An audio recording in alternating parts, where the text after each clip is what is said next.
This document is an attempt to turn the tiller of the craft in another direction, or, rather, to put it back on course. It is a call to stop worshipping at the altar of change for the sake of change, and to take a studied approach to improving the overall health of Freemasonry. In the early 1960s, Dwight Smith, past Grand Master and at that time Grand Secretary of the Grand Lodge of Indiana, wrote a series of articles for the Indiana Freemason magazine that eventually were collected into two classic booklets, Whither Are We Traveling? And Why This Confusion in the Temple? His questions and observations are as valid today as they were when he wrote them. Perhaps more so, given the current atmosphere within Freemasonry concerning declining membership numbers. Smith's universal answer to the problems of Freemasonry as an institution was to try Freemasonry. That is, to return the fraternity to its most basic tenets, to strip it of its innovations, to get back to the business of concentrating on making men better ones, one Mason at a time. A few decades after Smith, Nelson King, former president of the Philalethes Society, editor of that organization's magazine, and a respected Masonic scholar, announced that years after having a liberal view of change within the craft, he'd become a born-again fundamentalist Freemason, or BAF. He defined it as having a conservative, traditional view as set down by Dwight Smith. Since King's coining of the term BAF, a movement has started to grow within Freemasonry, suggesting that a fundamentalist approach may be the answer to the perceived ills that face us on a national and international level. Smith's 10 questions, as presented in Whither Are We Traveling?, and his subsequent 10 pitfalls, as presented in Why This Confusion in the Temple, are the basic foundation of the modern born-again fundamentalist Freemason movement. Smith's 10 questions. Number 1. Can we expect Freemasonry to retain its past glory and prestige unless the level of leadership is raised above its present position? 2. How well are we guarding the West Gate? 3. Has Freemasonry become too easy to obtain? Number 4. Are we not worshipping at the altar of bigness? Number 5.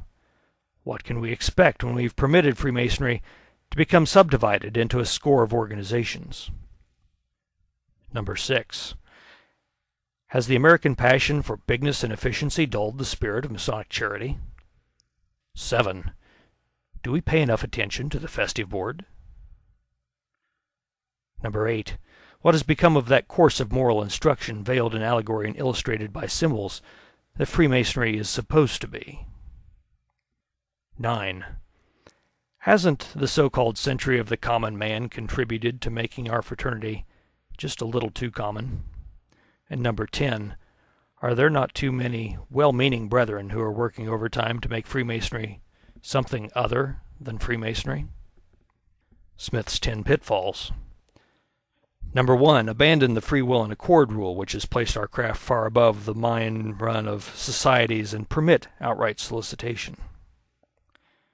Number 2, ape the service clubs. Get busy on projects galore in the best Babbitt fashion. Number 3, go into the organized do-good business in a big way. Find an area of the human body that's not been exploited and exploit it. Set a quota, have a kick-off dinner, and ring the doorbells.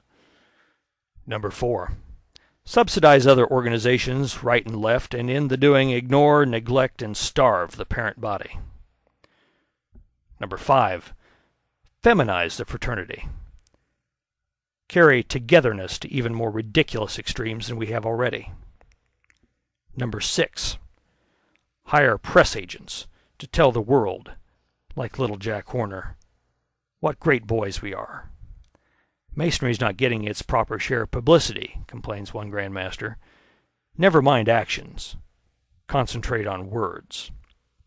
Number 7, imitate Hollywood.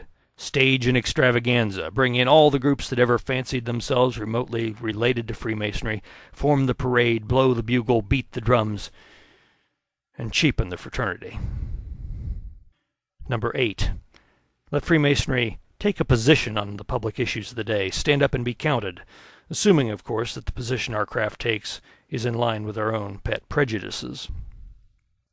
Number 9, go out for materialism. Raise money, spend it, build temples, institutions, subsidize, endow. Whatever can be had by writing a check, get it. And number 10, centralize, centralize, centralize. Pattern Freemasonry after a Washington bureaucracy. Let nothing be done modestly by an individual or a lodge. Do everything on state or national level the super-duper way. Make a great to-do about local self-government, but accept no local self-responsibility. It has been almost 40 years since Smith presented these ideas to the fraternity, where they were promptly ignored by members and leaders alike.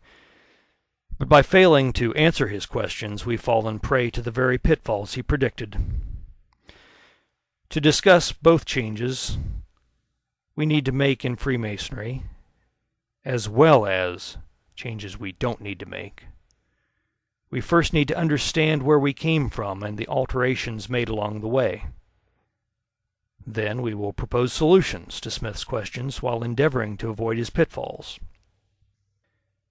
We now have some hard choices to make, and a limited time to make them. Our history of dealing with hard choices in this fraternity is a depressing signpost for the future. There's another way than the one we have been following for decades. It will be the lodges and Masonic bodies that adapt and carry a vision forward that will survive. For too long as leaders, as protectors of this noble institution, we've fled the battlefield. But today is the day we turn and fight. For Radio Freemason and the Knights of the North, this is Jeff Naylor.